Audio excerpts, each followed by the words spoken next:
دین کے بارے میں پتا ہوگا تو ہم بتا سکتے ہیں، اور اسی طرح رسول اللہ صلی اللہ علیہ وسلم کی بات ہے، ان کے بارے میں پوچھا جائے، جب ہمیں ان کے بارے میں کچھ پتا ہوگا، ان کی سنت پہ عمل کیے ہوں گے تو جواب میں کامیاب ہوں گے۔ بہرحال ایک اور روایت ہے مسلم کی کہ ایک دفعہ سیدنا عمر رضی اللہ تعالیٰ عنہ نے رسول اللہ صلی اللہ علیہ وسلم سے پوچھا، یا رسول اللہ صلی اللہ علیہ وسلم، جب قبر میں ہم سے سوال و جواب ہوگا تو اس وقت کیا ہمارے ہوش و آواز ٹھیک ہوں گے؟ تو آپ صلی اللہ علیہ وسلم نے فرمایا ہاں۔ تو سیدنا عمر کہنے لگے کہ پھر ہم ان سوالوں کا جواب دے لیں گے۔ اب سیدنا عمر کو یقین تھا کہ اس سوالوں کا جواب دے لیں گے۔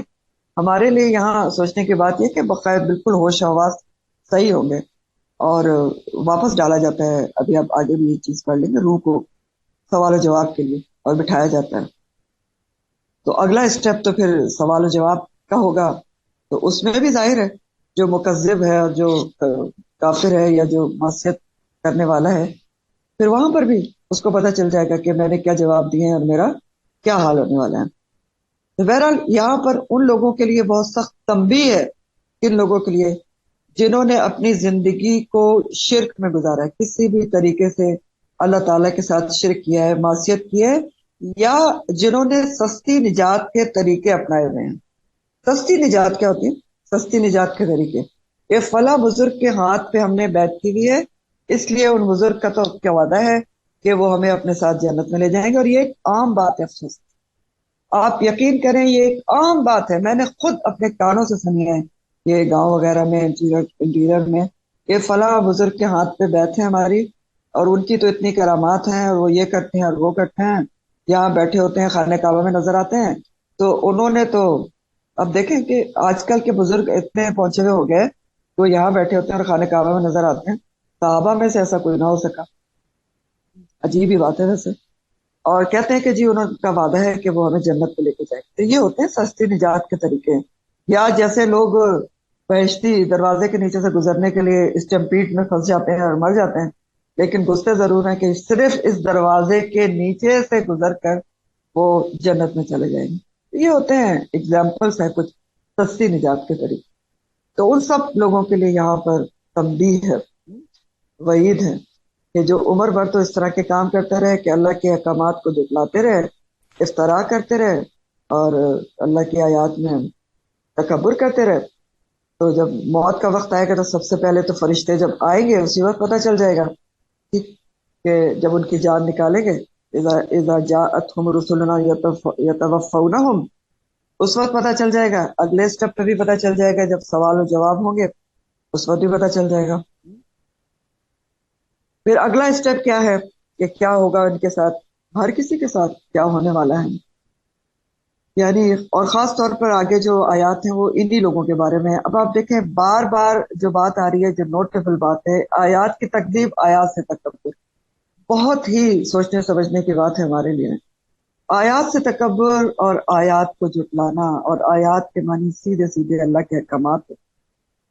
احکامات تو ہم بھی روز پڑھتے ہیں، جب بھی ہم پڑھتے ہیں قرآن کو کھولتے ہیں ہمارے سامنے کوئی حکم ہی ہوتا ہے، کتنا ہم عمل کرتے ہیں، خدا نہ کرے جھٹلا دیتے، یا خدا نہ کرے تکبر کرتے ہیں کہ چھوڑو ہوگا حکم، میں تو اپنے حساب سے چلتی رہوں گی، جو میرا دل چاہتا ہے وہ کرتی رہوں۔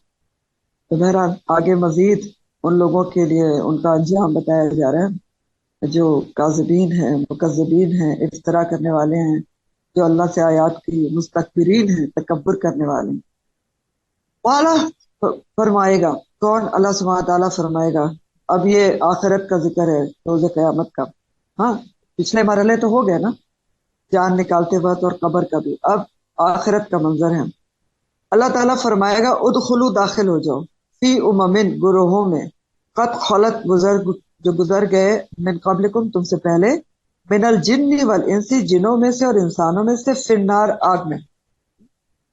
اللہ تعالیٰ کیا فرمائے گا روز قیامت کہ چلو تم بھی جو آیات کو جھٹلانے والے ہو، استکبار کرنے والے ہو، تو اب تم داخل ہو جاؤ، آگ میں داخل ہو جاؤ، انہی جماعتوں کے ساتھ شامل ہو جاؤ جو جن و انس کی تم سے پہلے گزر چکی ہیں، جنہوں نے نافرمانی کی تھی، جنہوں نے تکذیب کی تھی آیات کی، انہی جماعتوں میں تم بھی داخل ہو جاؤ۔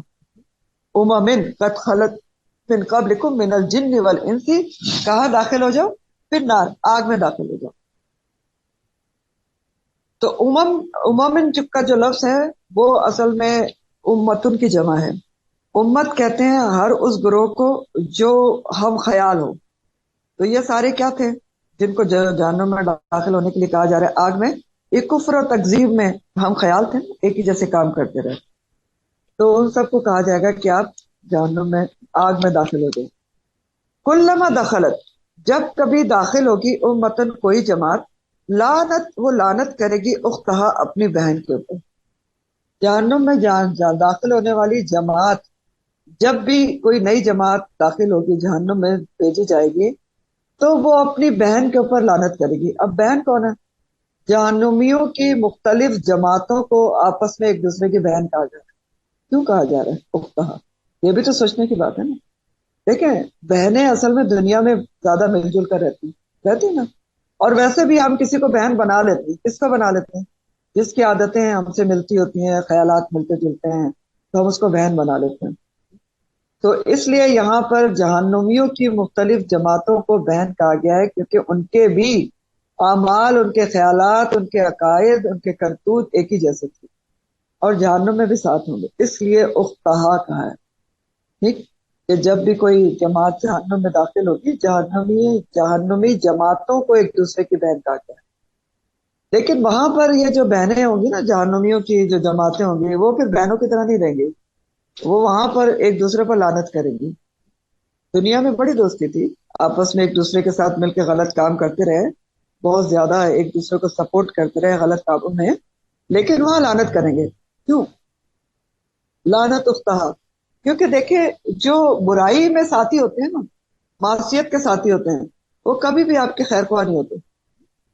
نہ دوستی پائیدار ہوتی ہے. دوستی اللہ کے نام پر پائیدار ہوتی ہے، اور اسی لیے حدیث کیا کہتی ہے آپ کو کہ اللہ کی خاطر دوستی رکھنے والے عرش کے سائے تلے ہوں. تو بہرحال لعنت کریں گے ایک دوسرے پر، ایک دوسرے کے اوپر غصہ کریں گے کہ یہاں پہلے ہی کون سی جگہ تھی، اوپر سے تم بھی آ گئی ہو. اس طرح کے کچھ جھگڑے ہیں. قرآن کئی جگہیں جھگڑے بتاتا ہے. ہاں جہنم کوئی کھلی جگہ تھوڑی ہوگی، بہت کھلی جگہ ہے وہاں پر. اچھا تم بھی آ جاؤ، تمہارے لیے کوئی محلات بنے ہوئے نہیں. وہ تو تنگ تاریخ جگہ ہے، اندھیرا ہے، جھاڑیاں ہیں، آگ ہے، سانپ ہے، خنکارے ہیں. تو ظاہر ہے لعنت کرے گی. کیا ہے، پہلے ہی جگہ کم تھی، اوپر سے تم آگے ہو، کیوں آگے ہو؟ اور پھر ایک عجیب ہی کوفت کا عالم ہوگا. تو لعنت اختہا. اللہ لا تجلا منہم حتی عزت دارکو، یہاں تک کہ وہ سب جمع ہو جائیں گے فیہا اس میں، جمعیہ سب کے سب.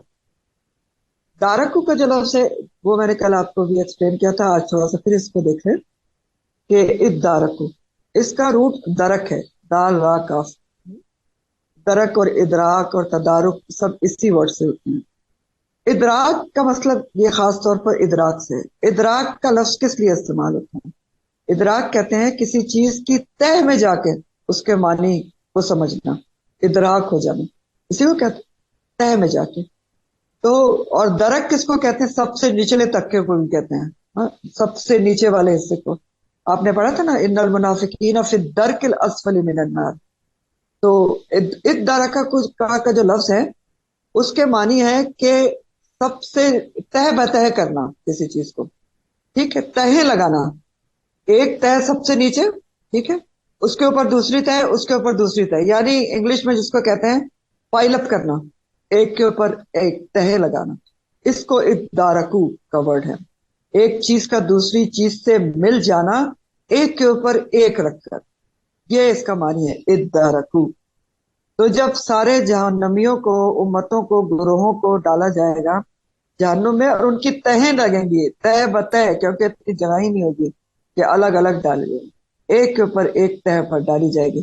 بالکل ایسے جیسے کوڑے کرکٹ کے ڈھیر لگائے جاتے ہیں نا، پائل اپ ہی کیا جاتا ہے نا، ایک ڈھیر ڈالا جاتا ہے، اس کے اوپر دوسرا ڈھیر ڈال دیتے ہیں. تو اسی طرح بیکار لوگوں کے ڈھیر لگائے جائیں گے جہنم میں، جنہوں نے کوئی آخرت کے لیے عمل ہی نہیں کیا. تو جب سب جمع ہو جائیں گے وہاں پر جہنم کے اندر کوڑے کے ڈھیر کی طرح ایک دوسرے کے اوپر پائل اپ ہو جائیں گے، پھر کیا ہوگا؟ پھر اب ایک دوسرے کی طرف متوجہ ہوں گے، اور پھر اب الزام تراشی شروع ہوگی جب سب کے سب جمع ہو گئے. قالت کہے گی اخراہم دوسری ان کی، لی اولاہم اپنی پہلی کے لیے، رب بنا اے ہمارے رب، ہا اولائے یہی وہ لوگ، ادلونا جنہوں نے گمراہ کیا ہم کو، تو آتی ہم تو بس دے ان کو عذاباً ضعفاً دگنا عذاب من النار. ٹھیک. اب تھوڑا سا اس چیز کو سمجھ لیں کہ یہاں اخرا اور اولا کے کیا مطلب ہے. اس کے 2-3 معنی کیے گئے ہیں کہ اخرا اور اولا سے مطلب کیا ہے. سب سے پہلے تو اس کا معنی یہ کیا گیا ہے کہ اولا اور اخرا کا کہ سب امتوں کے اگلے پچھلے لوگ، یہود نصارہ مسلمان سب کے اولا اور اخرا، یعنی جو پہلے گزر گئے اخرا پچھلی نسلیں جو اسلاف تھے، اور اولا کون ہے؟ جو اخلاف ہیں جو بعد میں آئے. اب جیسے ہمارے میں سے بھی تو کچھ لوگ پہلے گزر چکے ہیں نا، کئی سال پہلے مر چکے ہیں، کئی 100 سال پہلے مر چکے ہیں، تو وہ کون ہے؟ وہ اخرا ہے. اور اولا کون ہے؟ جو اب مرتے جا رہے ہیں. ایک معنی یہ کیا گیا کہ سب امتوں کے اگلے پچھلے لوگ کیا ہیں؟ اخرا اور اولا ہے، یہود نصارہ یا مسلمان. دوسرا معنی اس کا یہ کیا گیا ہے کہ پہلے آنے والوں سے مراد، یہ جو پہلے آنے والوں سے جو مراد ہے، یعنی اخرا جو کہا گیا ہے نا کہ جو پچھلی ان کی ہوگی، اس سے مراد کیا ہے؟ قائدین ہے. اور بعد میں آنے والے جو ہیں اولا ہوں، وہ کیا ہیں؟ وہ ان کے فالوورز ہیں. ٹھیک. یہ اس طرح سے بھی معنی کیا گیا ہے. سوری، یہ والا معنی میں نے آپ کو الٹا بتا دیا. یہ دوسرا معنی جو کیا گیا وہ اس طرح سے ہے کہ جو آپ کے ہے نا پہلے آنے والوں سے مراد قائدین ہے، اور بعد میں آنے والوں سے مراد کیا ہے؟ ان کے پیروکار ہیں، فالوورز ہیں. ٹھیک ہے. پہلے آنے والوں سے مراد قائدین اور لیڈرز یا آباء و اجداد، اور بعد میں آنے والوں سے مراد فالوورز، پیروکار ہیں. تو بہرحال اب آگے جو یہ ڈائلاگ ہے جو آپ نے پڑھا ہے، یہ کس کا ڈائلاگ ہے؟ کہ اب دوسرے ان کے اپنے پہلوں کو کہیں گے، پہلوں کے لیے کہیں گے. اب اس میں کیا ہو سکتا ہے کہ جو فالوورز ہیں وہ اپنے قائدین کے لیے کہیں گے. ٹھیک. جو فالوورز ہیں وہ اپنے قائدین کے لیے کہیں گے. کیا کہیں گے اپنے قائدین کے لیے، یا اپنے پہلے والوں کے لیے، یا اپنے آباء و اجداد کے لیے؟ کیا کہیں گے کہ اے ہمارے رب، یہی وہ لوگ ہیں، یہ ہمارے قائدین، یہ ہمارے رہنما، یہ ہمارے آباء و اجداد جنہوں نے ہمارے گمراہ کیا. ربنا ہاؤلائی ادلونا فاتم عذابا ضعفا من النار، تو آپ ان کو دگنا عذاب دیجیے، کیونکہ یہ خود تو ڈوبے تھے، ہم کو بھی لے ڈوبے. حالانکہ آپ دیکھیں تو اب وہاں پر فالوورز اس طرح کی باتیں کریں گے، یا آگے آنے والی جو نسل ہے وہ اپنی پچھلی نسل کے لیے یہ کہے گی کہ انہوں نے ہمیں گمراہ کیا تھا تو ہم گمراہ ہوئے، تو اب آپ ان کو دگنا عذاب دیں. حالانکہ دنیا میں آج آپ دیکھیں تو لوگ جن کو رہنما سمجھتے ہیں یا جن کو فالو کرتے ہیں، جن کو قائدین سمجھتے ہیں، ان کے پاؤں دھو دھو کر پیتے نظر آتے ہیں، ان کی بات کو قرآن و سنت کے اوپر رکھتے ہیں. لیکن وہاں پر یہ کہیں گے کہ آپ ہمارے قائدین کو یا ہمارے آگے جو پیچھے تھے جن کو ہم نے فالو کیا ہے ان کو دگنا عذاب دیں، کیونکہ ان کی وجہ سے ہم آج آگ میں ہیں، انہوں نے ہمیں گمراہ کیا. ٹھیک ہو گیا؟ یہاں تک بات سمجھ میں آ گیا. اور اس طرح کی بات بہت جگہ قرآن میں آئی ہے. جیسے سورہ البقرہ میں آپ نے پڑھا تھا آیت نمبر 167 میں، وَقَالَ الَّذِينَ اتَّبَعُوا لَوْ أَنَّ لَنَا كَرَّةً فَنَتَبَرَّأَ مِنْهُمْ كَمَا تَبَرَّؤُوا مِنَّا.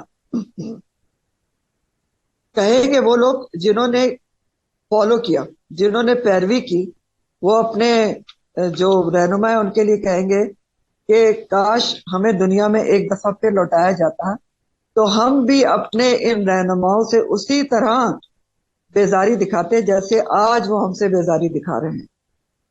تو اللہ تعالیٰ نے وہاں فرمایا تھا کذالک یریہم اللہ اعمالہم حسرات علیہم وما ہم بخارجین من النار. اللہ تعالیٰ کہے گا کہ فرمایا تھا وہاں سورہ البقرہ میں کہ اسی طرح لوگوں کے اعمال ان کو حسرتیں بنا کے دکھائی جائیں گی، اور آگ سے کوئی بھی نکلنے والا نہیں ہے. یعنی کسی نے کسی کو گمراہ کیا یا کوئی ان کے کہنے سے گمراہ ہوا تو قصوروار تو سبھی ہوتے ہیں، اس لیے سب کے سب آگے میں ہوں گے. اور آگے بھی یہی فرمایا جا رہا ہے کہ اللہ تعالیٰ ان کو پھر کیا جواب دیں گے جب آگے آنے والے جو فالوورز ہیں وہ اپنے جن کو انہوں نے فالو کیا تھا، اپنے قائدین کو اپنے آبا کو یا رہنما جو بھی ہیں ان کے اوپر الزام کریں گے کہ ربنا ہؤلاء اضلونا، تو ان کو دگنا عذاب دے، تو اللہ تعالیٰ فرمائیں گے قالا لکل ضعف، ہر ایک کے لیے دگنا ہے، ولکن لا تعلمون، لیکن تم جانتے نہیں۔ تو یہی اللہ تعالیٰ یہاں بھی جواب دے رہے ہیں کہ تم میں سے ہر ایک کے لیے، چاہے کسی نے کسی کو گمراہ کیا یا دوسرا گمراہ ہوا، دونوں کے لیے دگنا عذاب ہے، لیکن تم جانتے نہیں۔ کیا نہیں جانتے؟ یہ جانتے نہیں کہ تم سب اپنی اپنی جگہ دگنے عذاب کے حقدار ہو۔ کیوں؟ کیونکہ نمبر 1، اگر تمہیں کسی نے گمراہ کیا تھا تو تمہیں دیکھ کر بھی کوئی گمراہ ہوا ہے؟ ذرا اپنے آگے سوچو۔ ہاں، پہلے تم کسی کو دیکھ کر گمراہ ہوئے تو تم نے بھی آگے والوں کو گمراہ کیا ہے، تم بھی کرتے رہو، تو تم بھی دگنے عذاب کے حقدار ہو۔ اور ایک اور معنی یہ بھی ہے کہ اگر کسی دوسرے کو تم نے گمراہ نہیں بھی کیا تو گمراہ لوگوں کے پیچھے آپ آنکھ بند کر کے چلے کیوں؟ ہاں، آپ نے اپنی عقل کیوں نہیں استعمال کی؟ رسول تو سب کے پاس آئے تھے، یقصون علیکم آیاتی، جو میری آیات سناتے تھے، تو آپ کیوں اندھے بن گئے؟ تو دگنا عذاب تو سب کے لیے ہے۔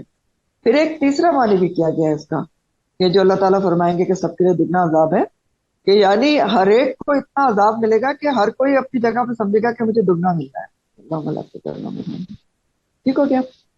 تو اب پہلے والی بات جو ہے پیروکار نے اپنے قائدین کے لیے کہی تھی، ٹھیک؟ کس نے کہی تھی؟ پیروکاروں نے اپنے قائدین کے لیے کہی تھی۔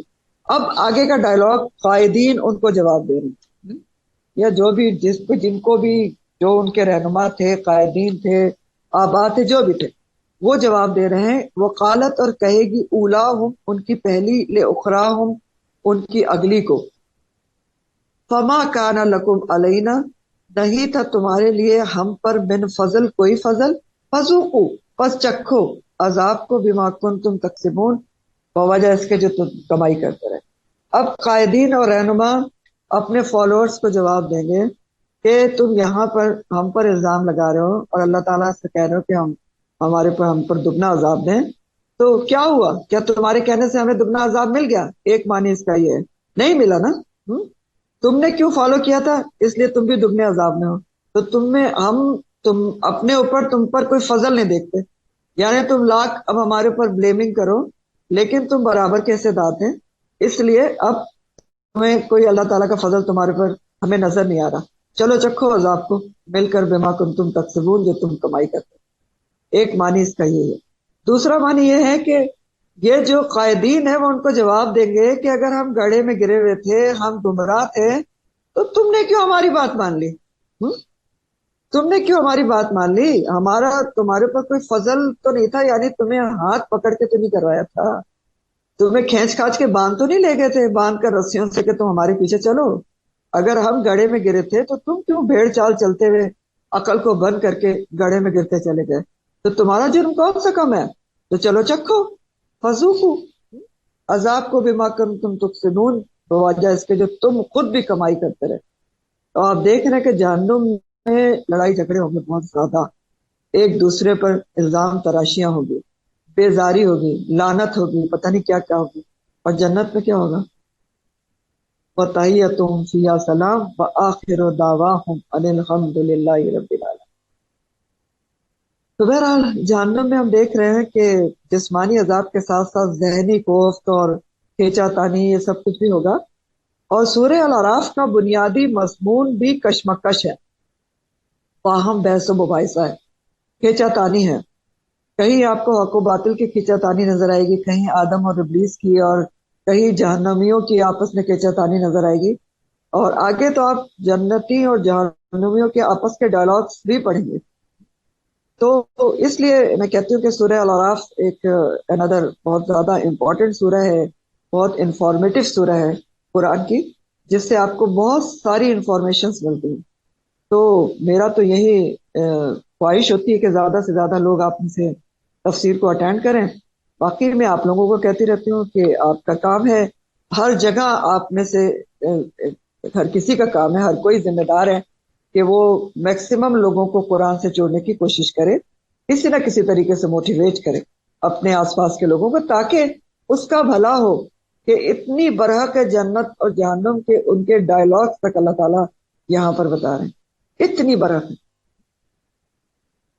تو بہرحال یہاں پر جو آیات آپ پڑھ رہے ہیں قائدین کے حوالے سے اور فالوورز کے حوالے سے، اس میں بھی ہمارے لیے بہت غور طلب سبق ہے، وہ یہ ہے کہ آنکھ بند کر کے کسی کے بھی پیچھے نہیں چلنا چاہیے، خود آنکھ کھول کے اور عقل کا استعمال کر کے دیکھنا چاہیے کہ دین کیا کہتا ہے، اور یہ بھی دیکھنا چاہیے بہت ضروری طور پر کہ ہم زندگی میں کس کے پیچھے چل رہے ہیں، اور پھر یہ کہ ہم اپنے آگے والوں کو کیا سکھا رہے ہیں، یہ بہت ضروری بات ہے۔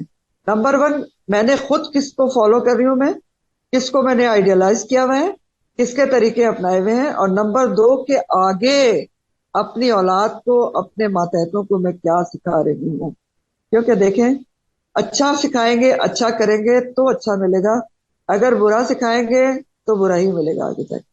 جیسے وہ ترمذی کی حدیث کا مفہوم ہے، وہ یہاں پر دوبارہ لکھ لیں کہ جس نے کسی اچھے کام کی بنیاد ڈالی تو اس پر عمل کرنے والوں کے عمل سے اس کو بھی حصہ ملے گا، اور جس نے کسی برے کام کی بنیاد ڈالی تو اس کے برے کام کے گناہ کا حصہ بھی اس کو ملتا رہے گا۔ بہرحال آگے مزید انہی لوگوں کا ذکر ہے، الذین ان الذین کذبوا بآیاتنا واستکبروا عنہا۔ کتنی دفعہ آ رہا ہے، سوچ کتنی دفعہ آ رہا ہے، پے در پہ آ رہا ہے۔ ہم بھی ہر تفسیر میں آپ کے سامنے کوئی حکم آتا ہے، ہر تفسیر میں کوئی حکم آتا ہے۔ بہرحال پھر اللہ تعالیٰ فرما رہے ہیں ان الذین کذبوا، بے شک وہ لوگ جنہوں نے جھٹلایا بھی آیاتنا، ہماری آیات کو، واستکبروا، اور انہوں نے تکبر کیا، انہا ان سے، ان کے ساتھ مزید کیا ہوگا، لا تفتح، نہیں کھولے جائیں گے، لہم ان کے لیے، ابواب السماء، آسمان کے دروازے نہیں کھولے جائیں گے۔ نمبر 1 تو فتح کا لفظ آپ کو کل بتایا تھا میں نے، فتح سے ہے ایک کھولنا، اور فتح سے یہ ماضی مجہول واحد مؤنث کا صیغہ ہے، باب تفعیل ہے۔ لا تفتح، ہرگز نہیں کھولے جائیں گے انہی لوگوں کے لیے، مستکبرین اور مکذبین کے لیے آیات سے، آسمان کے دروازے، آسمان کے دروازے نہیں کھولے جائیں گے۔ اب آسمان کے دروازے کب کھولے جاتے ہیں، ہاں یہ بھی دیکھ لیں۔ آسمان کے دروازے جیسا کہ ہمیں پتہ چلتا ہے کچھ احادیث سے، قرآن کی آیات سے، 3 دفعہ کھولے جاتے ہیں، باقی اللہ تعالیٰ بہتر جانتے ہیں 3 دفعہ کب کھولے جاتے ہیں۔ نمبر 1 دعا کے لیے کھولتے، مقبول دعا کی، اور مظلوم کی دعا، کہتے ہیں نا مظلوم کی دعا حدیث میں 7ویں آسمان تک جاتی ہے اور دروازے کھلتے چلے جاتی ہیں۔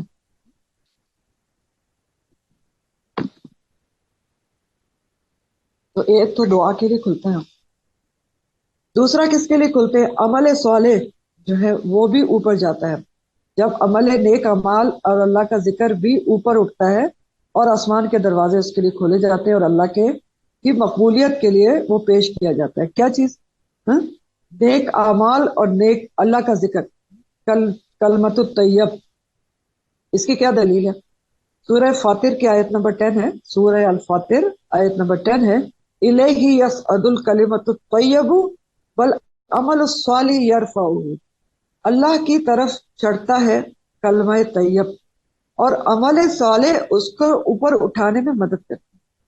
ٹھیک، یہ سورہ فاطر کی آیت ہے، اس کی تفسیر تو بہت خوبصورت ہے، آپ وہیں پڑھیں گے، لیکن جنرلی اس کا مطلب یہ ہے کہ جو پاکیزہ کلمات ہوتے ہیں، اور پاکیزہ کلمات کون سے ہوتے ہیں، کلمۃ الطیب کون سے ہوتے ہیں، سب سے پہلے تو کلمہ طیبہ ہی مراد ہوتے ہیں، جس سے بڑھ کے کوئی چیز ہی نہیں کہ لا الہ الا اللہ، اللہ کے سوا کوئی معبود نہیں، تو وہ کلمۃ الطیب ہوتا ہے۔ اور اس کے علاوہ پھر جو بھی قرآن پاک کی تلاوت ہے یا آپ کے ذکر اذکار ہیں جو بھی ہیں، یہ سب کلمۃ الطیب میں ہی آتے ہیں۔ تو اس آیت میں یہ کہا گیا ہے کہ کلمۃ الطیب جو ہوتے ہیں، پاکیزہ کلمات، وہ اللہ کی طرف چڑھتے ہیں، لیکن ان کو چڑھاتا کون ہے، عمل صالح اس کو اوپر اٹھا کے لے کر جاتا ہے آسمان کی طرف۔ تو جنرلی اس سے سورہ فاطر کے یہ پتہ چلتا ہے کہ پاکیزہ کلمات اور جو عمل صالح ہیں وہ ایک دوسرے کے ساتھ لازم اور ملزوم ہیں، نہ عمل صالح کے بغیر پاکیزہ کلمات صرف کہنا فائدہ مند ہے، اور نہ ہی صرف عمل صالح کرنا جب تک کہ آپ کو پاکیزہ کلمات کے اوپر، پاکیزہ عقائد کے اوپر آپ کا پوری طرح اعتقاد نہ ہو۔ کسی کا مائک اوپن ہے، عائشہ کا نہیں دیکھیں۔ تو بہرحال بتا میں آپ کو یہ رہی تھی کہ 3 وقت آسمان کے دروازے کھلتے ہیں، جیسا کہ پتہ چلتا ہے اللہ تعالیٰ بہتر جانتے ہیں، دعا کے لیے کھلتے ہیں، مقبول دعا کے لیے کھلتے ہیں، مظلوم کی دعا کے لیے کھلتے ہیں۔ دوسرا عمل صالح جب نیک اللہ تعالیٰ کے ذکر کے ساتھ کیا جاتا ہے تو اس کے لیے بھی دروازے کھلتے ہیں کہ وہ وہاں پر مقبول کیا جائے۔ اور نمبر 3، ہر نیک مسلمان آدمی کی روح کے لیے آسمان کے دروازے کھلتے ہیں۔ اس کے لیے ایک مسلمان آدمی کی روح کے لیے آسمان کے دروازے کھلتے ہیں۔ یہاں کیا کہا جا رہا ہے؟ ہاں کہ مستکبرین اور مکذبین کے لیے آسمان کے دروازے نہیں کھلتے، لا تفتحوا۔ تو نیک مسلمان آدمی کی روح کے لیے آسمان کے دروازے کھلتے ہیں۔ ابن عباس کہتے ہیں بدروحوں کے لیے آسمان کا دروازہ نہیں کھلتا اور ان کو واپس سجین میں پٹخ دیا جاتا ہے۔ سجین کیا جگہ ہے؟ وہ جگہ ہے جہاں پر جو برے لوگ ہیں ان کی روحوں کو زمینوں کے کہیں اندر ہے، وہاں جمع کیا جاتا ہے۔ اور علیین کہاں ہے؟ وہ 7ویں آسمان کے اوپر ایک دفتر ہے جس کا ذکر قرآن میں آتا ہے، وہاں پر نیک روحوں کے جو نیک روح ہیں ان کو جمع کیا جاتا ہے۔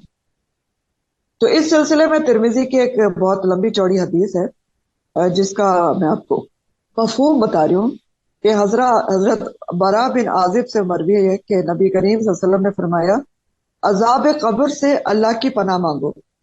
جب مومن دنیا سے اٹھتا ہے تو آسمان سے روشن چہرے والے فرشتے اترتے ہیں جو جنتی ریشمی کفن اور خوشبو لے کر آتے ہیں۔ اب یہ کفن کس کے لیے ہوتا ہے؟ روح کے لیے ہوتا ہے، کیونکہ جسم کو تو یہاں کفن دیا جاتا ہے۔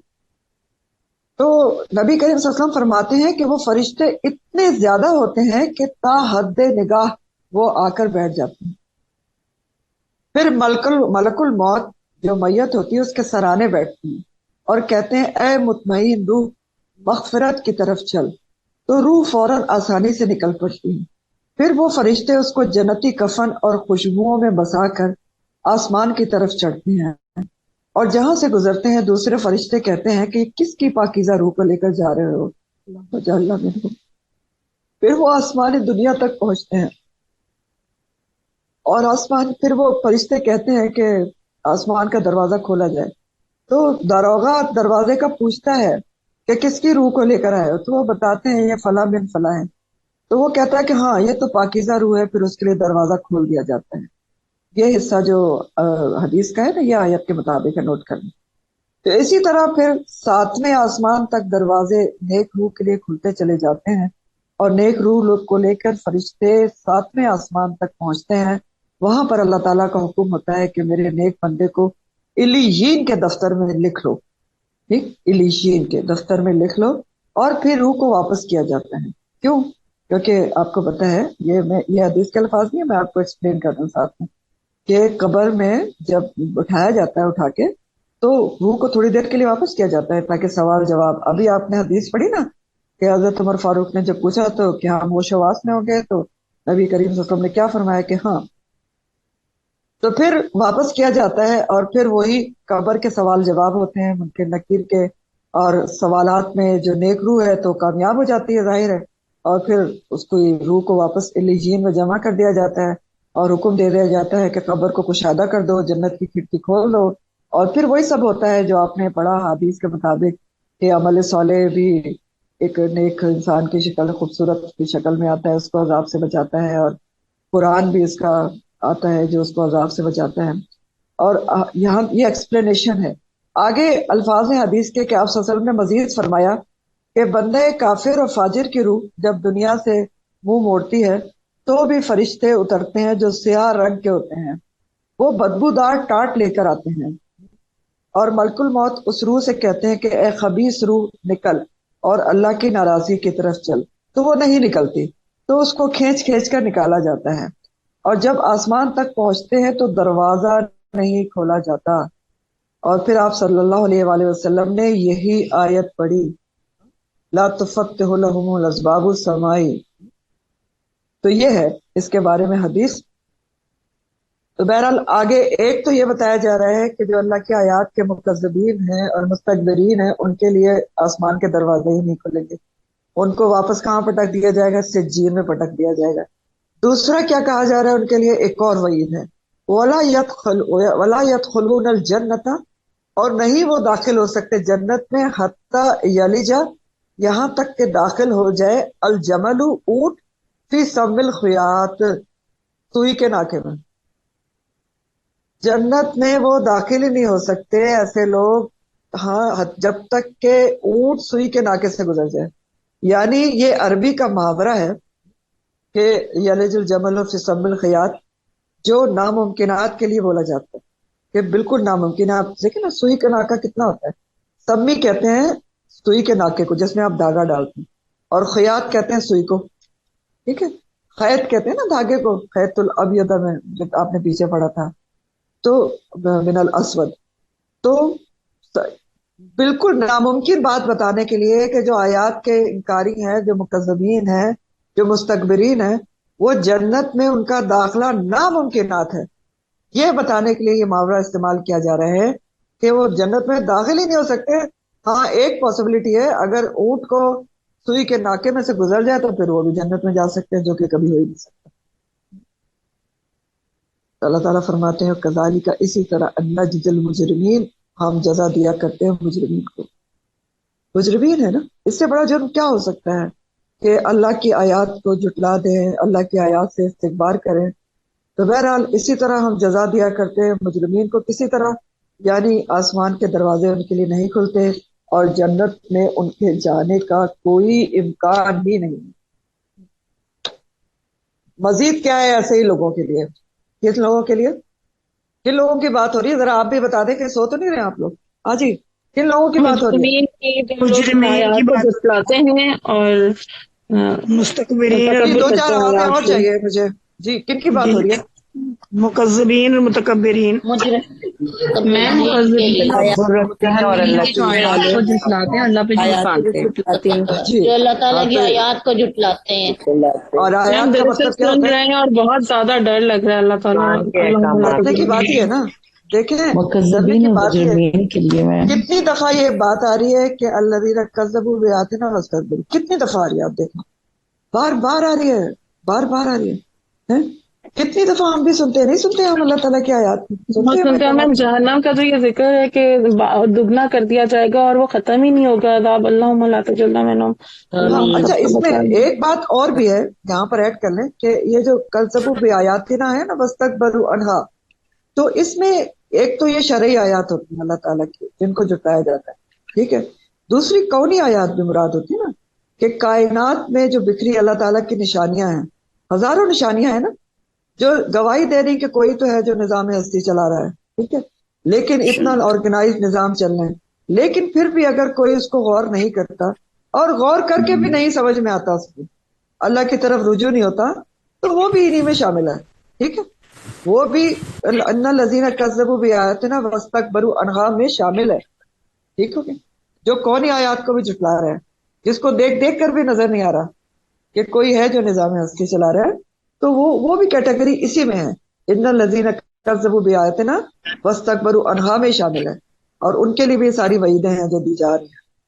اور ہمارے لیے جو سبق میں آپ کو بتانا چاہ رہی ہوں، بار بار بتا رہی ہوں، کہ ہم بھی تقریباً ہر کلاس میں اللہ تعالیٰ کے احکامات پڑھتے ہیں، تو اگر ان کو بھی سن سن کر ہم عمل نہیں کرتے تو وہ بھی اعمال جو اللہ تعالیٰ کی آیات کی تکذیب بھی ہوتی ہے. اور اگر کوئی نصیحت کرتا ہے اللہ کے احکامات بتا کر آپ کو، بار بار بتاتا ہے کہ یہ اللہ کا حکم ہے، یہ اللہ کا حکم ہے، اس کے باوجود وہ عمل میں نہیں آتا، تو یہ اللہ کی آیات سے کیا ہے؟ استکبار ہے، استکبار ہے. ٹھیک ہے، تو یہ ہمارے لیے بھی یہاں پر بہت امپورٹنٹ ترین اسباق ہے. عائشہ کائنڈلی آپ دیکھیں، میں بہت ڈسٹریکشن ہو رہی ہے مجھے، بہت بار بار جو ہے وہ کھلے، آئی ڈونٹ نو کس کے مائکس کھل رہے، دیکھیے گا جو. بہرحال چلیں، کیا کیا وعیدیں ابھی تک دے دی گئی آپ نے دیکھ لیا ہے کہ ایک تو مرنے کے وقت ہی پتہ چل جائے گا، فرشتوں کے بہیویئر سے پتہ چل جائے گا، آگے پھر جا کے قبر میں پتہ چل جائے گا، آگے پھر کیا ہے، جب روح کو لے جایا جائے گا تو ان کے لیے دروازے نہیں کھولے جائیں گے، جنت میں داخل ہی نہیں ہو سکتے چاہے ناممکنات میں سے ہے. اللہم لا تجعلنا منہم. آگے مزید بھی انہیں کا ذکر ہے، مستکبرین کا اور مکذبین کا. کیا ذکر ہے کہ وَلَهُمْ، وانی ہے، لہم من جہنم، اور ان کے لیے جہنم میں میہاد بچھونا ہے، ومن فوقہم غواش، اور اوپر سے ان کے اوڑھنا بھی ہے. اوڑھنا بھی کیا ہے؟ جہنمی ہے. میہاد کس کو کہتے ہیں؟ میہاد مہد سے ہے، اور اس کے کئی معنی ہوتے ہیں. خاص طور پر بستر کے لیے آتا ہے، بچھونے کے لیے، اور گھوڑے کے لیے، سب چیزوں کے لیے آتا ہے۔ تو بنیادی طور پر نہاد یا مہد کا مطلب ہوتا ہے جہاں آدمی لیٹتا ہے، سوتا ہے، آرام کرتا ہے۔ تو مکذبین اور مجرمین جو ہیں ان کے لیے جہنم میں کیا ہوگا؟ آگ کا ہی بچھونا ہوگا، اور اوپر سے اوڑھنا بھی کیا ہوگا؟ وفوقہم غواش، وہ بھی اوڑھنا جو رضائی ہوگی اوڑھنے والی، ہاں وہ بھی کیا ہوگی؟ جہنم کی آگ ہی ہوگی۔ غواش کا لفظ اصل میں غاشیتن کی جمع ہے، غشی سے ہے۔ غشی کے معنی کیا ہوتی ہے؟ ڈھانپنا۔ تو غشاوہ آپ نے لفظ پڑھا تھا سورہ البقرہ میں، تو غشاوہ کا مطلب بھی کیا ہوتا ہے؟ پردہ۔ تو غواش کے معنی بھی کیا ہے؟ پردے یا سائبان۔ تو ایسے لوگوں کے لیے جہنم میں اوڑھنا بچھونا کیا ہے؟ آگ ہی ہے، سب اوپر نیچے۔ اور یہ بھی بہت ہی دل ہلا دینے والی بات، ایک لمحے کو بھی سکون نہیں ہے، اوپر نیچے اوڑھنا بچھونا آگ ہے۔ تو اس کے لیے بھی اللہ تعالیٰ فرماتے ہیں کہ کذالک نجزی الظالمین، اسی طرح ہم جزا دیا کرتے ہیں ظالمین کو۔ یہ جو مجرمین ہیں وہ ظالم بھی ہیں نا، بہت بڑے، کہ اللہ کے احکامات کو انہوں نے اگنور کر دیا، ٹھیک ہے، اس کو تکذیب کر دی، اس سے تکبر بھی کیا، بہت کچھ کیا، تو پھر ظاہر ہے سب سے بڑے ظالم ہے، تو ظالموں کے ساتھ اسی طرح کا بدلہ دیا جاتا ہے۔ اور جہاں تک اس کا تعلق ہے کہ اوڑھنا بچھونا جو آگ ہوگی، اس کے متعلق اور جگہ میں قرآن میں آتا ہے، جیسے سورہ الزمر کی آیت نمبر 16 ہے، الزمر 16، لہم من فوقہم ظلل من النار ومن تحتہم ظلل، ان کے اوپر نیچے سے آگ کی چھتریاں چھائی ہوئی، اوپر نیچے سے آگ کی چھتریاں چھائی ہوئی ہوں گی۔ اسی طرح سورہ توبہ 49 میں آتا ہے کہ وَإِنَّ جَهَنَّمَ لَمُحِيطَةٌ بِالْكَافِرِينَ، جہنم نے کافروں کو پوری طرح گھیرے میں لے رکھا ہے، گھیرے میں لیے ہوئے، کہیں سے کوئی بچت نہیں ہوتی۔ سورہ کہف میں آپ پڑھتے ہیں احاطہ بہم سرادقہا، ان کا احاطہ کیے ہوئے ہوں بڑے بڑے شعلے جہنم کے، علامہ لا تجلی منہم۔ پھر دیکھ لیں، بہت ڈر لگ رہا ہے نا، اسی لیے اللہ تعالیٰ نے فوراً آگے قرآن کے خوبصورت اسلوب کے مطابق والذین آمنوا کا ذکر کر دیا، والذین آمنوا وعملوا الصالحات، لیکن وہ لوگ جنہوں نے جو ایمان لائے اور انہوں نے عمل صالح کیے۔ یہ قرآن کا خوبصورت اسلوب ہے نا، کہ جہاں ڈراوا دیا جاتا ہے اس کے فوراً بعد اہل جنت کا ذکر ہوتا ہے، ٹھیک، جہنمیوں کے فوراً بعد اہل جنت کا ذکر ہوتا ہے۔ اللہ تعالیٰ کہہ رہے ہیں کہ جن لوگوں نے ایمان لائے اور انہوں نے اس کے ساتھ عمل صالح بھی کیے، لا نکلف، نہیں ہم تکلیف دیتے، نفسن کسی نفس کو، الا وسعها، اس کی مگر اس کی وسعت کے مطابق، اولئک کا یہی لوگ اصحاب الجنہ، یہی لوگ جنت کے ساتھی ہیں، ہم فیہا خالدون، ہمیشہ وہ اس میں رہیں گے، اللہم اجعلنا منہم۔ اب یہ کیا بات کہی جا رہی ہے؟ یہ بھی تھوڑی سی سمجھنے کی بات ہے کہ بیچ میں ایک بات کہی گئی کہ لا نکلف نفسا الا وسعها، اصل میں بات کیا کہی جا رہی ہے؟ والذین آمنوا وعملوا الصالحات اولئک اصحاب الجنہ ہم فیہا خالدون، ایسا ہی ہے نا؟ لیکن بیچ میں اللہ تعالیٰ نے کہا کہ ہم کسی نفس پر اس کے وسعت سے زیادہ بوجھ نہیں ڈالتے۔ تو اب اس کو سمجھنے کی ضرورت ہے کہ کیا کہا جا رہا ہے، وسعت کیا ہوتی ہے؟ سب سے پہلے تو یہ سمجھنے کی بات ہے، دیکھیں وسعت کے معنی ہوتے ہیں کہ وہ طاقت یا قدرت، ہمت یا حوصلہ یا استعمنا جس میں انسان بغیر تنگی دشواری کے کوئی کام کر سکے، ٹھیک ہے، وہ طاقت، ہمت، حوصلہ، استعمنا جس میں عام حالت میں بغیر دشواری، بغیر تنگی کے کوئی کام کر سکے انسان۔ تو اللہ تعالیٰ کیا کہہ رہے ہیں کہ دیکھیں ہم کسی نفس پر اس کی وسعت سے زیادہ بوجھ نہیں ڈالتے۔ تو کیا فرما رہے ہیں اللہ سبحانہ تعالیٰ؟ کہہ رہے ہیں کہ دین کے جو بھی احکامات ہم نے دیے ہیں، جو ہماری آیات نہ ہیں، ہاں، جن کو لوگ تکذیب بھی کر دیتے ہیں، استکبار بھی کرتے ہیں، وہ تو ہم نے بالکل انسان کی استطاعت کے مطابق دیے ہیں، ہاں، ہمارا تو یہ شعار ہی نہیں ہے کہ ہم کسی کی وسعت سے زیادہ اس کے اوپر بوجھ ڈالیں، تو ایسا تو کوئی حکم ہی نہیں دیا جو انسان کی طاقت سے باہر ہو۔ مثلا دیکھیں ہمارے دین کے احکامات کوئی وسعت سے باہر ہیں؟ نماز کا حکم ہے کھڑے ہو کے پڑھنے کا، نہیں پڑھ سکتے کھڑے ہو کے تو کیا لازم قرار دیا ہے کہ نہیں آپ مر رہے ہیں، بیمار ہیں، کھڑے ہو کے پڑھے؟ نہیں ہے وسعت کھڑے ہونے کی، بیٹھ کے پڑھنا، بیٹھ کے بھی وسعت نہیں ہے تو کیا ہے لیٹ کر پڑھنا، وضو کرنا ہے، پانی نہیں ہے یا آپ کے اندر وسعت نہیں ہے وضو کرنے کی، بیمار ہیں، تیمم کر لیں۔ زکوٰۃ کیا ہے؟ صرف صاحب نصاب پر فرض ہے، ہر ایک پر نہیں ہے، اور وہ بھی بہت ہی نامنل سا ہے، 2.5% ہے صرف۔ روزے میں کیا اللہ تعالیٰ نے چھوٹ دی ہے؟ بیمار اور سفر میں قضا کر سکتے ہیں، اور نبی کریم صلی اللہ علیہ وسلم نے اور بھی ریلیکسیشن بتائی ہیں. ٹھیک ہے. تو اللہ تعالیٰ نے دین میں آسانیاں رکھی. ایسا دین بھیجا ہے جس پر عمل کرنا ہر کسی کی وسعت میں ہے، آسان ہے، مشکل نہیں ہے. ہمارے لیے کوئی مشکل ہے نماز پڑھنا 5 ٹائم کی؟ بالکل بھی نہیں ہے.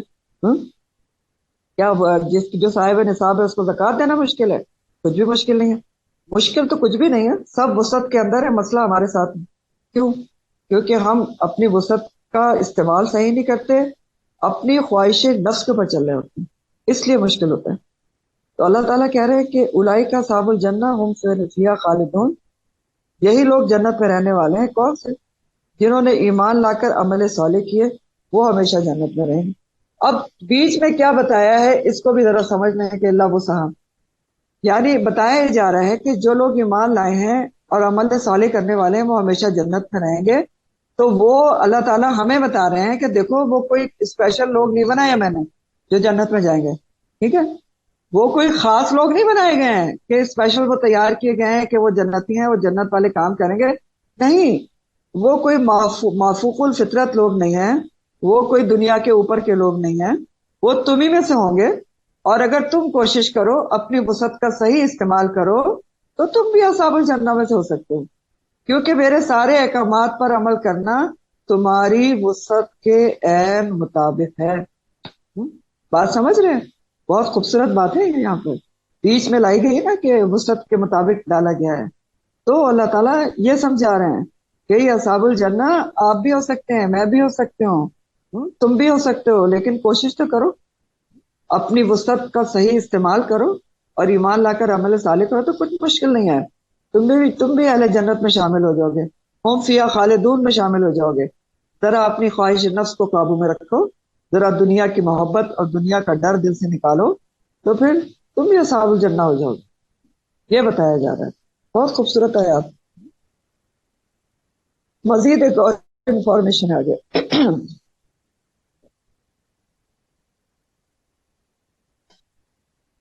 اور یہ بھی بہت ہی خوبصورت انفارمیشن ہے. اللہ تعالیٰ فرما رہے ہیں آگے کہ وہ نزانا، اور ہم نکال لیں گے، کھینچ کر نکال لیں گے. نزا کا مطلب کیا ہوتا ہے؟ کھینچ کر نکالنا. کیا نکال لیں گے؟ ما فی صدورہم، جو کچھ ان کے سینوں میں ہے، بن غل، غل میں سے، تجری من تحتہم الانہار. یہ کیا بتایا جا رہا ہے؟ یہ جو اصحاب الجنہ ہے نا، ان کے جنت میں جانے سے پہلے وہ نزانا، ہم ان کے سینوں میں جو کچھ غل میں سے ہے وہ نکال لیں گے. اس کے بعد وہ داخل ہوں گے جنت میں جس کے نیچے نہریں بہتی ہیں. یہ کہا جا. اب یہ غل کیا ہوتا ہے جو اللہ تعالیٰ کہہ رہے ہیں کہ جنتیوں کو جنت میں داخل ہونے سے پہلے من غل، جو کچھ غل میں سے ہوگا، یعنی تھوڑا بہت. من غل کا لفظ غور طلب ہے. غل میں سے جو تھوڑا بہت ہوگا نا، وہ جنتیوں کے سینوں میں سے پہلے کھینچ کر نکالا جائے گا، پھر وہ جنت میں داخل کیا جائے گا. ٹھیک ہے. اب غل کیا ہوتا ہے؟ ٹھیک ہے. غل کے معنی ہوتے ہیں چھپی ہوئی قلبی دشمنی، قلبی عداوت، قلبی کدورت، چھپی ہوئی. یہ بہت غور سے سننے اور سمجھنے کی بات ہے. غل کہتے ہیں چھپی ہوئی قلبی عداوت، کدورت کو. وہ عداوت جو عام طور پر دنیا میں ظاہر نہیں کی جاتی، مثلا کسی سے حسد ہے، بغض ہے، کینہ ہے، بدگمانی وغیرہ. دیکھیں، ایک عداوت وہ ہوتی ہے جو ظاہری ہوتی ہے، وہ آپ ظاہر کر دیتے ہیں، انسان بتا دیتا ہے، اس کے بیہیویئر سے پتہ چل جاتا ہے یا کسی بھی طریقے سے. لیکن ایک بعض دفعہ انسان اختلافات اپنے دل میں رکھتا ہے اور عمر بھر ان کو کسی کے اوپر ظاہر نہیں کرتا. صرف وہ جانتا ہے کہ میرے دل میں کس کے خلاف کیا دل ہے، کیا کدورت ہے، کیا عداوت ہے. اور ایسا ہوتا ہی ہے، کیونکہ دیکھیں کبھی کسی کے ساتھ آپ کا مزاج نہیں ملتا، اس کے خلاف آپ کے دل میں قدورت ہوتی ہے، گریوانسز ہوتی. بعض دفعہ کسی کی نعمت پر حسد ہوتا ہے، وہ بھی دل میں رکھتے ہیں. رشتہ ایسا ہوتا ہے نا کہ آپ ظاہر نہیں کر سکتے کہ مجھے تمہاری نعمت سے حسد ہے، لیکن ہوتا ہے. پھر رشتہ داریوں میں آپس میں بدگمانیاں پیدا ہو جاتی ہیں، اور وہ بھی بعض اوقات انسان ان کو دل ہی میں رکھتا ہے، کبھی زندگی بھر نہیں نکالتا. بعض اوقات بہت پکے دوست ہوتے ہیں لیکن لاشعوری طور پر جانے انجانے میں وہ اپنے دوست کے جذبات کو مجروح کر دیتے، شدید مجروح کر دیتے، اور وہ دوست کوشش کے باوجود ان جذبات کو دل سے نہیں نکال پاتے. تو کئی مواقع ایسے ہوتے ہیں جو میں آپ کو مثالیں دی کہ لوگوں کے دلوں میں اس طرح کی چیزیں ہوتی ہیں. کئی دفعہ آپ دیکھتے ہیں کہ بہت سارے لوگ مل کر کام کر رہے ہوتے ہیں بظاہر، لیکن دل آپس میں پھٹے ہوتے ہیں. تو بہرحال یہ غل کیا ہوتا ہے کہ آپ عمر بھر وہ کسی کے اوپر ظاہر نہیں کرتے، دل میں رکھتے ہیں، اوپر سے ملتے رہتے ہیں، خوشی کا اظہار بھی کرتے ہیں، لیکن دل میں ایک خدورت یا ایک عداوت چھپی ہی رہتی ہے. تو جب جنتی کو جنت میں جانے کو بھیجا جائے گا تو من غل، بہت زیادہ غل نہیں ہو سکتا جنتی کے دل میں. یہ من غل کہا گیا، یہ بھی یاد رکھیں، بہت ہی غور طلب ہے. اس کو جتنا این بی لکھ سکتے ہیں اتنا لکھتے ہیں. من غل کی بات ہے، جو تھوڑا بہت غل میں سے رہ جائے گا وہ جنت میں جانے سے پہلے جنتیوں کے دل سے اللہ تعالیٰ کھینچ کر نکال دیں گے. کیوں؟ کیونکہ جنت ایسی جگہ ہی نہیں ہے وہاں پر ایسے جذبات کسی کے خلاف رکھے جائیں. جنتی ایسے لوگ ہی نہیں ہوں گے جن کے دل میں کسی کے خلاف ایسے جذبات. تو جنت میں جانے سے پہلے ایک دوسرے سے کے دل سے جو کچھ بھی تھوڑا بہت ہوگا وہ بھی نکال لیا جائے گا، تاکہ جنت میں جا کے سب لوگ مل جل کر رہیں. پھر اس کا ایک اور معنی بھی کیا گیا ہے کہ وہ نزعنا ما فی صدورہم من غل. ایک معنی اور بھی کیا گیا ہے کہ جنت کے، جیسا کہ آپ کو پتہ ہے 100 درجات ہیں، تو مختلف لوگوں کو مختلف درجات ملیں گے. ٹھیک ہے، ظاہر ہے کسی کو پہلا، دوسرا، چوتھا، 10واں، 12، 15، 20، 50، اور کسی کو پھر سب سے اوپر ہے. ہاں، اور سابقون السابقون اولئک المقربون. تو اس کا یہ معنی بھی کیا گیا ہے کہ نیچے کے درجے والا کوئی بھی اوپر کے درجے والوں سے کوئی غل، کوئی حسد نہیں رکھے گا، کیونکہ سب سے پہلے تو یہی نکال دیا جائے گا. تو جنت میں پھر سب سکون اور محبت سے رہیں گے، چاہے کسی بھی درجے میں. تو اس آیت کی تشریح ایک حدیث سے بھی ہوتی ہے. ایک حدیث ہے بخاری کی، اس کا مفہوم ہے کہ جب مومنین دوزخ سے نجات پا جائیں گے، یعنی دوزخ سے بچ جائیں گے، جنت میں جانے کا فیصلہ ہو جائے گا اور پل صراط سے وہ گزر جائیں گے، تو انہیں جنت اور دوزخ کے درمیان ایک پل پر روک لیا جائے گا. اب یہاں ایکسپلینیشن میں بھی انڈر بریکٹ لکھا ہوا ہے کہ یہ پل کوئی الگ ہوگا یا پل صراط کا آخری حصہ ہوگا، یہ اللہ تعالیٰ بہتر جانتے ہیں. بہرحال وہاں پر ان کو روکا جائے گا جنت میں داخل ہونے سے پہلے، اور ان کو ایک دوسرے سے کی بھی ذاتیوں کا بدلہ دلوایا جائے گا. ٹھیک، یعنی ایک دوسرے سے صلح صفائی کریں، اور جب ان کے دل پاک صاف ہو جائیں گے تو پھر ہر کوئی جنت میں داخل ہو جائے گا. اور آگے آپ صلی اللہ علیہ وسلم نے فرمایا کہ قسم اس ذات کی جس کے قبضے میں محمد صلی اللہ علیہ وسلم کی جان ہے، کہ دنیا میں جتنا جنتی کو اپنے گھر کا راستہ معلوم تھا اس سے کہیں زیادہ اسے جنت کے گھر کا راستہ معلوم ہوگا. کتنی خوبصورت بات ہے. یعنی جنتی کو اپنا گھر خود ہی پتا ہوگا کہ میرا کس کیٹیگری کا گھر جنت میں کس طرح ہے، کس جگہ پر ہے، اور وہ خود بخود ہی اپنی جنت کے گھر میں پہنچ جائے گا. اللہم اجعلنا منہ. تو ہمیں کیا ضروری بات پتہ چلی کہ جنت میں جانے سے پہلے دلوں سے تھوڑا بہت بھی اگر غل ہوگا تو نکال لیا جائے. تو لیسن کیا ہے بات، سبق کیا ہے کہ جنت کے امیدواروں کو، جنت کے شوقینوں کو، جنت کی آرزو رکھنے والوں کو کیا چاہیے کہ دلوں کو غل سے پاک رکھیں. دیکھیں من غل کی بات نہیں، تھوڑا بہت جو ہوگا وہ بھی نکالا جائے گا. خدا نہ کرے اگر ہم غل سے دل کو بھر کے لے کر جائیں گے تو وہ تو پھر کہہ دیا جائے گا کہ چھوڑو چھڈو پر اس کو یہیں پر چھوڑ دو، اتنی صفائی کون کرے گا. ٹھیک ہے، تو یہ رہے بڑا، چھوڑو، جنت تو ایسی جگہ ہی نہیں ہے. تھوڑا بہت جو ہوگا وہ صاف کیا جائے گا. تو جنت کے امیدواروں کو کیا چاہیے کہ یہیں سے دل کو غلوں سے پاک رکھیں. اور دل کو غل سے پاک رکھنے کا ٹوٹکا کیا ہے؟ صرف واحد ٹوٹکا یہ ہے کہ آپ اللہ کے لیے خالص نیت کر کے درگزر کرتے، اللہ کے لیے، جنت کے لیے خالص نیت کر کے درگزر کرتے. بدگمانی سے اپنے آپ کو بچائیں، حسد سے بچیں. ٹھیک ہے، لوگوں کو معاف کرنا سیکھیں، اللہ کے خوف سے یا اس کی محبت میں اپنے ظاہر و باطن دونوں کو صاف کریں. لباس التقوی پر توجہ دیں کہ آپ کا دل اور آپ کا جو روح ہے وہ تقوی کا لباس پہنے. تو غل میں سے جو بھی ہے جس کے خلاف ہے اس کو نکال دیں، کیونکہ دیکھیں وہاں پر جیسے میں نے آپ کو پہلے بتایا، غل سے اگر دل بھرا ہوا ہوگا تب تو وہ قبول ہی نہیں کیا جائے گا، تو صفائی کیسے کی جائے گی اور جنت میں کیسے جائے گا. سورہ شعراء آیت نمبر 89 ہے، شعراء 89. اللہ تعالیٰ فرماتے ہیں یوم لا ینفع ينفع مال ولا بنون الا من اتى الله بقلب سلیم. اس دن تو کوئی مال اور بیٹے کام نہیں آئیں گے مگر وہ کامیاب ہے جو قلب سلیم لے کر پہنچ گیا. تو قلب سلیم کیا ہوتا ہے؟ سلامت دل، جیسا اللہ تعالیٰ نے دل دے کر بھیجا ہے، صاف ستھرا دل، ہاں، جو نور والا نور ہو، جس میں کوئی غل، کوئی عداوت، کوئی کدورت کسی کے لیے نہ ہو، وہ کامیاب ہے. ٹھیک ہے، تو اگر بھر بھر کے لے کے گئے تو کہاں صفائی ہوگی اور کہاں جنت میں جائیں گے؟ تھوڑا بہت کہا گیا ہے کہ جو ہوگا من غل، وہ بھی نکال دیا.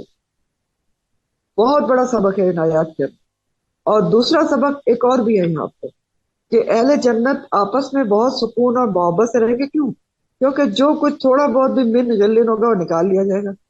تو اگر دنیا میں بھی ہم محبت اور اپنے سکون کے ساتھ رہنا چاہتے ہیں تو دلوں میں سے غل کو نکال دیں. آپ سوچ کے دیکھیں، جو ہم غل رکھتے ہیں نا دل میں، ہر کوئی رکھتا ہے، میں ہوں یا آپ ہوں، کہیں نہ کوئی تھوڑا بہت ہوتا ہے کسی کے خلاف. میرے ساتھ اس نے یہ کیا تھا، میری بہن، میرا بھائی ہے، پھر بھی یہ کیا تھا. اس کو نکال دیں، کیونکہ اللہ کی خاطر نکال دیں. کیونکہ بے چینی تو ہم خود رہتے ہیں. آپ سوچ کے دیکھیں، جتنا کسی کے خلاف قدرت ہوگی اتنا خود انسان بے چین ہوتا ہے. آسان نہیں ہوتا یہ کام، بالکل آسان نہیں ہوتا کہ آپ دل کی صفائی کریں، لیکن ناممکن بھی نہیں ہے. ہاں، کیونکہ جب اللہ تعالیٰ کہہ رہے ہیں کہ تم قلب سلیم لے کر آ سکتے ہو تو ہم جا سکتے ہیں. تو دلوں کی صفائی مشکل ضرور ہے، بہت مشکل ہے، لیکن ناممکن نہیں ہے. اور یہ بھی یاد رکھیں کہ یہ کوئی دنیا کی طاقت آپ کا دل صاف نہیں کر سکتی، آپ خود ہی اپنا دل صاف کر سکتے ہیں، اس کے علاوہ کوئی اور نہیں کر سکتا. اور ساری ٹپس ہمارے لیے یہی ہے کہ سب سے پہلے دوسروں سے توقعات وابستہ نہ کریں، چاہے قریبی سے قریبی رشتہ ہے، ایون اولاد سے بھی نہ کریں. آج کل وہ بھی توقعات کو توڑتی ہیں افسوس کے ساتھ. تو توقعات وابستہ نہ کریں. دوسرا، درگزر کی عادت اپنائیں، اپنے خالق سے سیکھیں کتنا درگزر کرتا ہے. حدیث کا مفہوم یاد رکھیں کہ جس نے اللہ کی خاطر کسی کو معاف کر دیا تو اس کے جنت کے وصف میں گھر بنے گا. ٹھیک ہے، پھر دلوں کو کھولے، چھوڑنا، معاف کرنا سیکھیں، درگزر، اور بدگمانیاں نہ پالیں.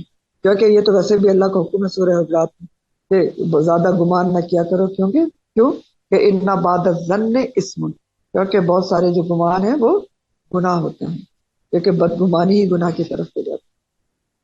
اس سلسلے میں آپ دیکھیں سورہ حشر کی آیت نمبر 10 ہے، الحشر آیت نمبر 10 ہے. اللہ تعالیٰ تعریف کرتے ہیں، والذین جاؤوا من بعدہم یقولون ربنا اغفر لنا لاخواننا الذین سبقونا بالایمان.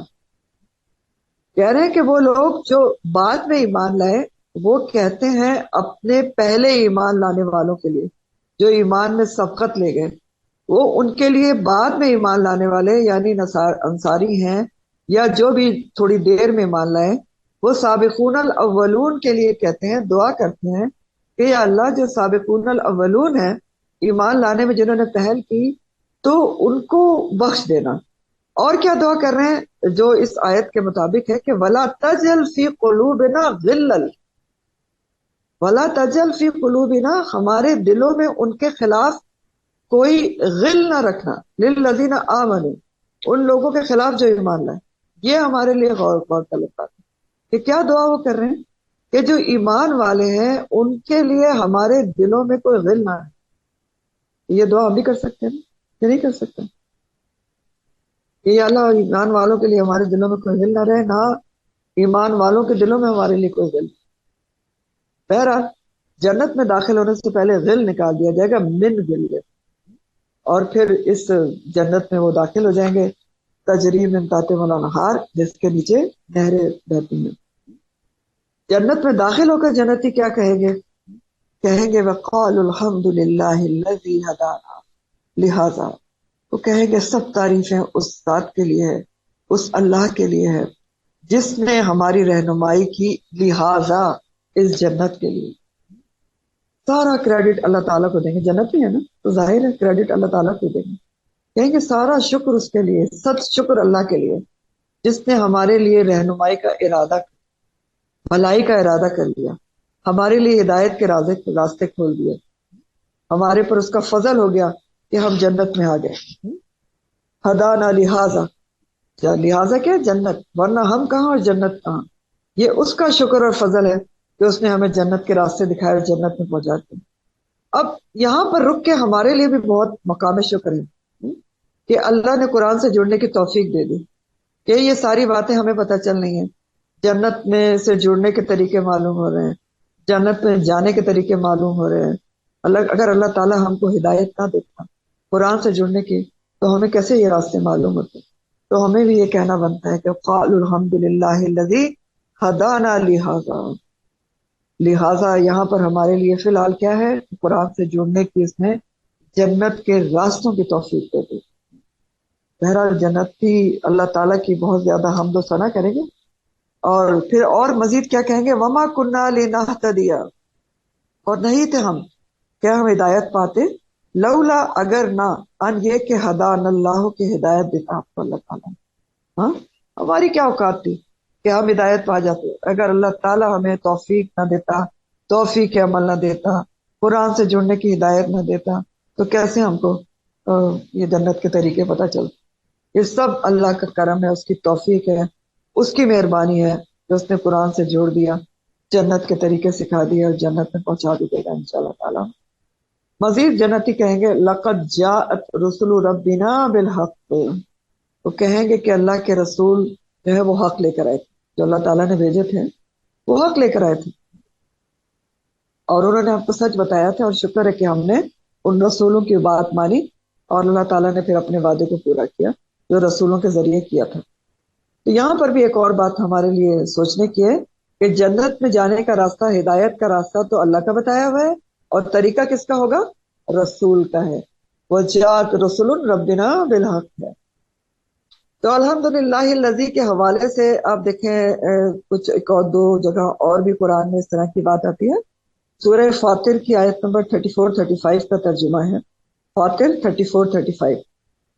جنتی کہیں گے کہ شکر ہے اللہ تعالیٰ کا، بہت شکر ہے کہ اس نے ہمیں غم اور حزن کو دور کر دیا، ہمیں غم اور حزن سے دور کر دیا، اور ہم کو اپنے فضل سے ایسے مقام میں اتارا ہے جہاں کوئی تنگی اور تشی نہیں ہے۔ سورہ الزمر آیت نمبر 74 کا ترجمہ ہے، الزمر 74۔ جنتی کہیں گے کہ اللہ کا شکر کہ اس نے اپنا وعدہ ہم سے پورا کر دیا اور ہم کو اس سرزمین کا وارث بنا دیا کہ ہم جنت میں جہاں چاہیں ٹھکانہ بنا سکتے۔ اللہم اجعلنا منہم۔ ونودو، اور وہ پکارے جائیں، ندا دیے جائیں گے۔ کون؟ جنتی۔ کیا ندا دیے جائیں گے؟ ان تلکم الجنت، یہ ہے تمہاری جنت، اورثتموہا، تم وارث بنائے گئے ہو اس کے، بما کنتم، بوجہ اس کے جو تھے تم تعملون، تم عمل کرتے۔ اللہم اجعلنا منہم۔ اب آپ دیکھیں جنتی لوگوں کو آواز دی جائے گی، ندا آئے گی کہ تم اس جنت کے وارث بنا دیے گئے، ہاں اس جنت کے بوجہ تمہارے اعمال کی۔ اب آپ دیکھیں بندہ جو ہے اللہ کا عباد الرحمان، وہ اللہ کو کریڈٹ دے رہا ہے، پیچھے پڑھا نا آپ نے کہ 13 لاکھ شکر ہے تو نے ہدایت دی، وعدے کو سچا کیا، ورنہ ہماری کہاں اوقات کے ہمیں جنت ملتی۔ اور اللہ تعالیٰ کیا کر رہے ہیں؟ مومنین کی عزت افزائی کر رہے ہیں، اعمال کی قدردانی کر رہے ہیں۔ ہاں بما کنتم تعملون، کہ تمہارے اعمال کے سبب اللہ کی رحمت سے تمہیں جنت دی، ورنہ جنت تو آپ کو پتہ ہے ہمارے عمل سے تو اتنی قیمتی چیزیں مل ہی نہیں سکتی۔ ہاں انسان کسی طرح اللہ کے احسانات چکا نہیں سکتا، اور صرف اپنے اعمال کے ذریعے جنت حاصل نہیں کر سکتا۔ ہاں کوشش کرنی ہے ایمان لا کر عمل صالح کرنے کی۔ کیوں؟ کیونکہ آپ جنت کی کوالیفیکیشن کو پہنچنے کے لیے آپ کو یہ دو چیزیں لازمی چاہیے۔ یعنی آپ اس کو آسان الفاظ میں ایسے سمجھ لیں کہ جنت کے لیے جو شارٹ لسٹ لوگ ہوں گے وہ کون کیے جائیں گے؟ جو ایمان کے ساتھ عمل صالح لے کر جائیں گے۔ پھر جنت ملے گی کیسے؟ وہ صرف اس کی رحمت ہوگی۔ جنت اللہ کی رحمت ہے، اس کا تحفہ ہے، اس کا انعام ہے، اس کے پسندیدہ لوگوں کے اوپر جن پر اس کی نظر رحمت ہوگی وہ اس کو جنت مل جائے گی۔ لیکن ہمارا کام کیا ہے؟ اس کے لیے جنت کے لیے کوشش کرنا، کوالیفائی کرنے کی کوشش کرنا۔ کیسے؟ ایمان لا کر عمل صالح کر۔ بخاری کی حدیث کا مفہوم ہے، نبی کریم صلی اللہ علیہ وسلم نے فرمایا اور تم جان لو تم میں سے کسی کا عمل اس کو جنت میں داخل نہیں کر سکے گا۔ صحابہ نے پوچھا آپ کا بھی نہیں؟ تو آپ صلی اللہ علیہ وسلم نے فرمایا نہیں، میرا بھی نہیں، یہاں تک کہ اللہ کی رحمت اور فضل مجھے ڈھانپ لے۔ تو کیا ہے؟ جنت اللہ کے فضل سے ملے گی، لیکن ہمارے کرنے کا کام کیا ہے؟ ایمان لا کر عمل صالح کی کثرت کریں تاکہ جنت کے لیے زیادہ سے زیادہ کوالیفیکیشن ہمارے پاس جمع ہو سکے. اور یہ جو کہا گیا ہے اورثتموہا کہ تم وارث بنائے گئے اس کو، تو یہ کیوں کہا گیا کہ جنت کے وارث بنائے؟ ہاں؟ اس کے 3 معنی ہیں. نمبر 1 یہ کہ جنت تمہیں بطور ورثہ دی جا رہی ہے. ٹھیک ہے. وراثت کیا ہوتی ہے؟ انسان کو بغیر معاوضے کے، بغیر محنت کے اس کو جنت مل جاتی ہے. تو جنت بھی بلا معاوضہ اللہ کی رحمت سے ملے گی، انعام میں ملے گی، ہمارے اعمال کے بدلے میں تھوڑی ملے گی. وہ اتنی بڑی چیز ہے، اعمال نہیں پہنچ سکتے، یہی تو آپ کو پتا نہیں. تو پہلا معنی کیا ہے کہ سمجھ لیں کہ جنت بطور ورثہ آپ کو انعام کے طور پہ بلا معاوضہ مل جائے گی. دوسرا معنی کیا ہے؟ آدم علیہ السلام بطور باپ کے ہیں سارے لوگوں کی، ہمارے آپ کے، تو ان کی چھوڑی ہوئی جنت اللہ تعالیٰ بتا رہے ہیں تمہیں بطور ورثہ واپس مل جائے گی. ان کی وراثت ہے نا، انہوں نے چھوڑی تھی. ٹھیک ہے. تو اس کے بعد آپ کو دوبارہ مل جائے گی. تو کیا ہو گیا؟ وراثت ہو گئی. تیسرا معنی حدیث سے واضح ہوتا ہے، وہ آپ کو حدیث سناتی ہوں. بحقی کی روایت ہے صحیح سند کے ساتھ. نبی کریم صلی اللہ علیہ وسلم نے فرمایا تم میں سے ہر ایک کے 2 گھر ہیں، ایک دوزخ میں اور ایک جنت میں. تم میں سے اگر کوئی مر کر دوزخ میں چلا جاتا ہے، اللہ ہوگی، تو اس کو جنت والا گھر جو ہے وہ خالی ہو جاتی اور اس کے وارث اہل جنت ہو جاتے. ٹھیک ہے. یہ حدیث کے مفہوم میں آتا. تو اب کیا پتا چلا 3 معنی کیسے معنی وراثت کے کہ جنت وراثت میں ملے گی. نمبر 1 ورثے کے طور پر بلا معاوضہ ملے گی.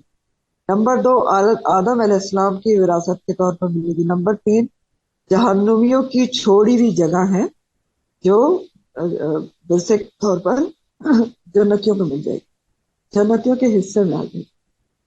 آخر دعوانا ان الحمد للہ رب العالمین. اشہد ان لا الہ الا انت نستغفرک و نتوب الیک. سبحان ربک رب العزۃ عما یصفون وسلام علی المرسلین والحمد للہ رب العالمین. ربنا تقبل منا انک انت وتب علینا انک انت وعلی آلہ وصحبہ وسلم. السلام علیکم ورحمۃ اللہ وبرکاتہ.